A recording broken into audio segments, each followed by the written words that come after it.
Hello, ladies and gentlemen. Welcome to Triple N Media. I am Dr. Nikam.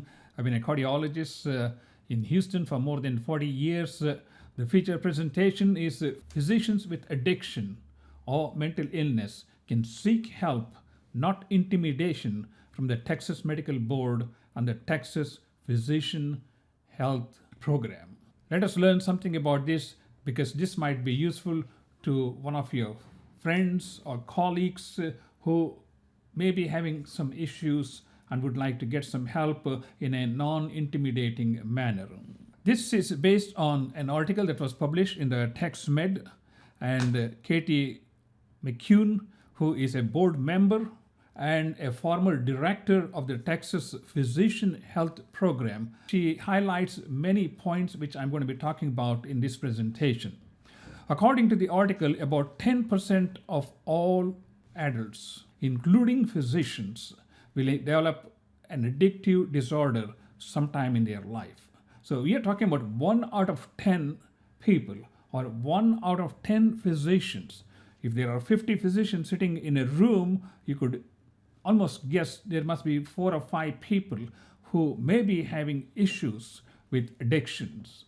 It could be any type of addiction, drugs, it could be related to some other issues, but nonetheless, these addictions may interfere with their ability to perform as a physician, their ability to perform surgery, under which circumstances they are going to be brought to the attention either by the hospitals, by the staff, or people around them. If you see a friend of yours in a practice who is having these type of issues, and this article will be of great help to you in understanding the various steps that we need to take in order to help them get some professional service and make them rehabilitate to a point where they can return to what they were trained to do for many years. Let's look at what happens if an impaired physician is not able to perform his or her duties, either in the office or in a hospital setup. Invariably, people around you who notice that your performance has deteriorated or your behavior is erratic and your behavior is impulsive, or you show evidence of anger or frustration with the patients, it's going to come to light sooner or later. You may be reported to the Texas Medical Board, which is not the best place to report. It could be an employee of your firm. It could be a colleague, or it could be a hospital quality assurance board, or it could be just a disgruntled patient. No matter who refers you to the Texas Medical Board or the TXPHP, you still have an issue. I mean, that's the bottom line. Rather than blaming the people who have been trying to get you some help, let's focus on how you can get help so that you can address your underlying addiction, get treatment, and return back to the profession for which you spent decades learning and improving your skills. But if this is reported to the Texas Medical Board, as you all know, the Texas Medical Board begins a long, lengthy investigation, getting all the information from the people who are accusing you of having an addiction and interview you, and then they have to make a decision as to what needs to be done and whether you have to go through a program, how long you need to go through a program, what kind of things they need to monitor, and this is a whole host of things, and it is very intimidating to be in the presence of a board trying to tell us how to rehabilitate ourselves. However, according to this article in TextMed, approximately 1/3 of physicians may be impacted by conditions that could influence their ability to practice over a course of their lifetime. So this is a very significant aspect which can affect any one of us. Here's my green arrow you can follow, which can affect any one of us, but it is important to know where we can get some friendly help. I'm talking about an environment which is not intimidating. And I'll tell you what exactly that is. The Texas Medical Board receives 9,000 complaints against physicians each year. Not all of them are related to addiction or alcohol or substance, as a lot of them are related to patient-doctor relationship. Some of them are related to continuing education, and some of them may be disgruntled patients. So a whole host of things. But nonetheless, 9,000 complaints. And the Texas Medical Association has approximately 57,000 physicians on their roster. So the 9,000 is a significant number of complaints, considering the number of people who are on the Texas Medical Association. However, in year 2009, the Texas Medical Board worked with the Texas legislatures to come up with the Texas Physician Help Program, or TXPHP. Dr. McCune was one of the board of directors and a former member of this program. She has shed a lot of light as how to deal with the issue.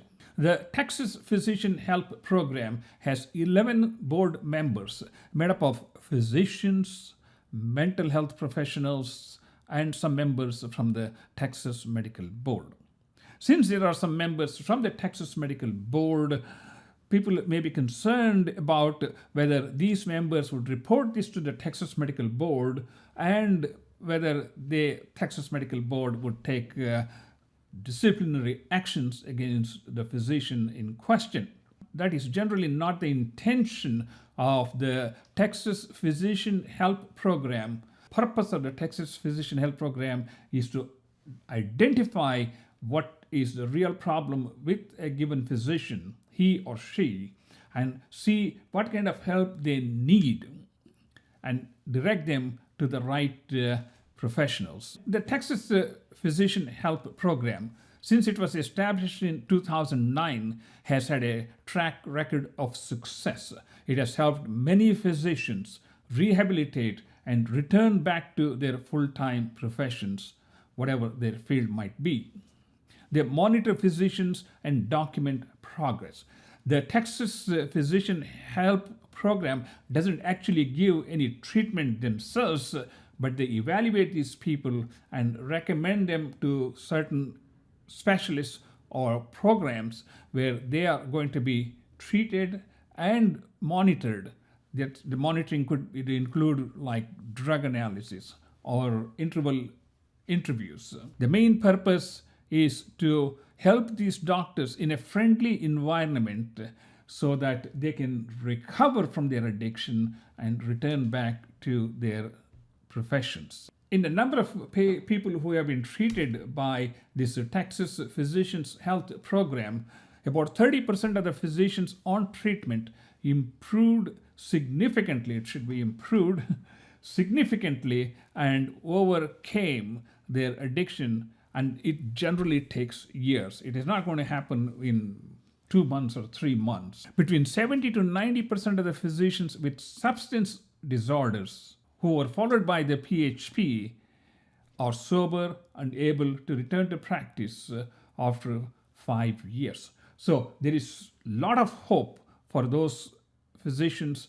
with substance abuse or addiction who can get professional help under a friendly guidance and return back to the professions. And in fact, those who have gone through this rehabilitation through the Texas PHP have been shown to have lower incidences of malpractice claims compared to the general Texas Medical Board members. The role of this Texas Physician Help Program is to first ensure public safety. Second, provide therapeutic alternatives in place of discipline. Because every time a complaint goes to the Texas Medical Board, their options are for you to go through a vigorous program and you need to be monitored. On top of that, you may be subjected to disciplinary actions. And finally, the Texas Physicians Help Program maintains confidentiality and and it is non-disciplinary. I don't know why the words got mixed up here. The Texas Physician Help Program does not discipline a physician. Basically, it evaluates this physician, makes recommendations, and follow them until they are successfully able to return back to their professions. Every time we fill out an application for the Texas Medical Board, we had to answer this dreaded question. Did you ever have mental illness or have been treated in the past or currently for mental illness? I mean, if you're treated for an anxiety disorder 10 years ago, you still have to record that you were treated for an anxiety disorder or a depression. And in fact, Dr. McCune talks about her postpartum depression, which she had when she was a fourth year medical student. And she had to say, yes, I had a postpartum depression, that is 10 years later. And she had to go to Austin to explain to the friendly people at Texas Medical Board as to why she had depression, what has happened to that, and is she still on treatment. But the application has been changed. Now the terminology focuses on, do you currently have an addiction problem or a mental illness, and are you under a treatment from a physician or a healthcare professional? So that is much better than asking, did you ever have a depression? When we do answer these questions, if someone does admit having a current problem and say they are getting treatment from a specialist or an expert and get a letter of recommendation from that person, then that may be resolved by the board. Or if you were referred to a Texas Physician Help Program to start with, which is the best place. If one of your friends or colleagues have an issue, refer them to Texas Physician Help Program, because they can monitor what needs to be done and make recommendations. And if you are controlled, they will just say the medical problem has been resolved, so that it doesn't even have to go to the Texas Medical Board. They will say the case is closed, so it is not going to go on your Texas Medical Board as a red flag. So what are the main roles of the Texas Physician Help Program? They do not provide drug treatment or counseling. They meet with the physicians, determine their condition, and they make recommendations for rehabilitation or recovery. If more follow-up is needed, they have an agreement signed by the physician as how they are going to be followed up. Either they are going to be following up with visits or with drug monitoring or any other modalities they may recommend. But when you do meet with the Texas Physician Help Program members, there's going to be a cost involved, which can be more than $2,500, because they do have to spend time, they have to collect your information, they need to follow up with your progress, and they need to maintain strict records. It's just like our electronic health records we maintain for our patients. So there's a lot of stuff involved, and there's multiple people involved in making a collective decision, and that's why it's going to cost. But that may be a much smaller amount compared to the hiring a lawyer and discussing with the Texas Medical Board, because you may have to still go through the program, you may still have to go through the drug testing and all these things, and you may still end up paying penalties for whatever the board decides.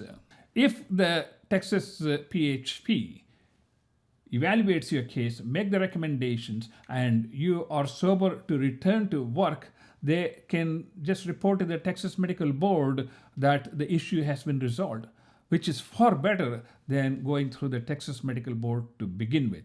How do you get to Texas Physician Help Program? You can self-refer yourself, or you can have one of your colleagues refer you to this one, or you can go through the Texas Medical Board. But I would prefer to go through the Texas Physician Help Program first, because they can evaluate and maybe they can resolve the problem within the department, within this board, so it doesn't even have to reach the Texas Medical Board. Keep in mind, all these referrals are confidential. It is protected from discovery from lawyers according to what the article says. It is more protected than, for example, patient records. And what happens, if the hospital wants to report you to the Texas Medical Board, I mean, either they can report you to the Texas Medical Board or may refer you to the Texas Physician Help Program. So as a physician who is involved in quality management, or if you are on committees, I think it is exceedingly important for you to understand that there are simpler, more friendly pathways for physicians to recover. So if I am in a committee making recommendations of this person to be reported to the Texas Medical Board, I would first make an attempt to refer them to the Texas Physician Help Program and see what they say, because if there's something that is more egregious, then they will recommend us what needs to be done rather than going through the board, then coming back to the Texas Physician Help Program for a recommendation. So this is in a nutshell how we can help ourselves and our colleagues who are in need of medical help if they have an addiction. I would say first refer them to Texas Physician Help Program. Let them evaluate and make recommendations, and if they can solve the problem and rehabilitate you and get you back into the society as a functioning physician, then it is well and good. So it doesn't even go on your record on the Texas Medical Board.